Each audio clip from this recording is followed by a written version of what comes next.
Sean Meyers joined by the head coach of the Belle Vernon area Leopards boys basketball team, the legendary Joe Salvino, here before his team embarks on the 4A playoffs. And Joe, first off, congratulations getting to the postseason. I know you don't take it for granted. It's still a big accomplishment. Your team finished 7-3 in section play to get there.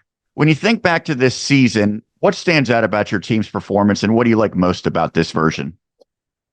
Well, I think what stands out most, I thought that we had a fairly good season. We played some tough games. I mean, we played Gateway, we played North Hills, we played TJ.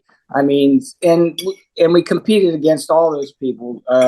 We played Lincoln Park, and of course, Lincoln Park's in the league all their own. So, I took that for what it was. But all in all, I thought that for the most part, we played well. There was some games that we lost to Albert Galton, which I didn't think we should have, and then we lost to EF. But that's the way things go. I know that the coaches and players probably have a completely different perspective than the media or the fans, but certainly at the beginning of the season, a lot of the talk from the outside was the guys who you didn't have. Of course, Quentin Martin, Braden Locks opted to, continue their football career and to start it early at the collegiate level. Was that difficult at all when you lost those two guys who were key components and then quickly had to shift to the guys you did have back? Or is that something that really the entire offseason you were preparing for? I was preparing for that all along. I didn't think that Quentin was going to play, or did I think that Braden Locke was going to play? I mean, and to be honest with you, Quentin was only going to be there 5 games anyway, 4 or 5 games anyway. And I think that maybe that it might have been a distraction type of thing, because I think he only needed 40 or 14 points to get 1,000, to get his 1,000. So, I think that it had been just a distraction at that particular time. Braden, I didn't think it was going to play either, simply because he was going to concentrate on football, and that's perfectly fine with me. So coming into the season, I figured that I was going to have these certain people, and I was fine with that. Well, it's a pretty good group you have. Obviously, we know that Alonzo Wade's a good player. His brother Curtis Wade's a good player, but Zion is the guy who makes it all happen. What he's doing offensively is pretty special. He has 1,000 points at Belle Vernon alone. When you think about he and the other guys around him, what are some of their best qualities? Well, one of the things about Zion is he has learned to get his teammates involved. And I think that that's made him an even better ball player than what he was before. I think before he was just relied on to score and do a lot of things. Now he's getting his other teammates involved. He's playing better defensively now. And I think when he does that, he makes his teammates do the same thing. You have been a coach for a long, long time, and you've coached a lot of great teams and a lot of great players. Where does he rank in terms of pure scoring ability with the guys that you've seen? Oh, he's up there. There's no doubt about it. The thing is about the game has changed so dramatically from when I first started till now. I mean, when I first started, there was no 3-point play, so you work from the inside out usually. Now it's from the outside in, simply because of that. So the game has actually really changed. And like I said, I rank him up there. Somebody asked me that question the other day about was he one of my top players? He is one of the top players that I've coached. But I have to say, and I've been lucky that I have got to coach a lot of good ball players. No doubt about it. And they've had a good coach along the way as well. So Zion Moore obviously is a basketball guy, but a lot of your roster had that lengthy football season that ended with another state championship. Is that something that makes it more difficult, or do you like the fact that you get those guys that already have experienced winning at the highest level from another sport? Well, it's hard simply because you're coming off of such a big high, and now you're starting a new season doing something else.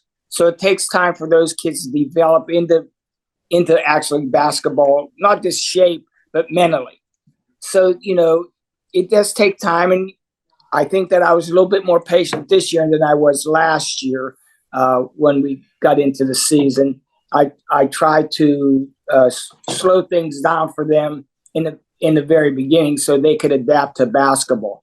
And to be honest with you, I've probably only been with them like a month and a half. I mean, so they didn't come until after December, after the first couple games. So let's just say from December till now. So I've been with them for like maybe 2 months. You finished second place in your section behind only Uniontown, but you did knock off the Red Raiders. When you think back to that game, how significant was that for the confidence, and maybe how much do you think it benefited your team in terms of the seeding? Well, I think it was very good for our confidence.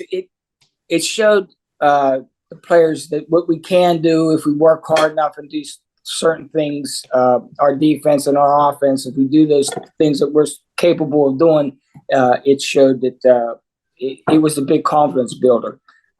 As far as the seeding goes, I mean, I understand being 10. I'm not complaining about that.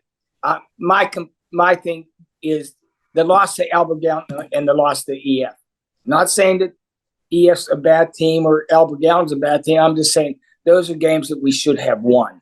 And I just don't think that maybe we put in much effort into those games as we did the Uniontown game at that particular time. So you're the number 10 seed, as you mentioned. You go against number 7 South Allegheny.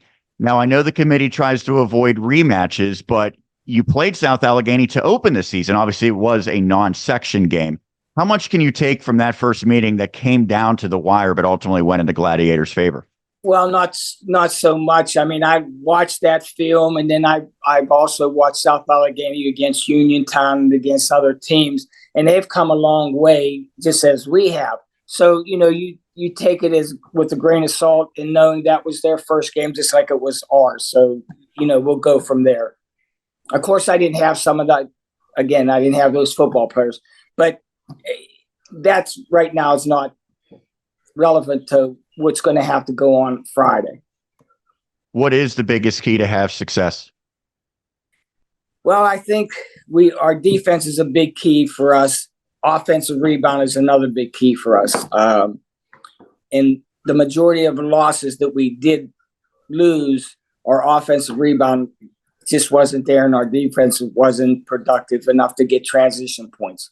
So I think all in all, those are two big things that we have to work on to get better and to move on. Well, hopefully that does come to fruition and you do move on deep into the playoffs. Joe, thanks for doing this. As always, we appreciate your time.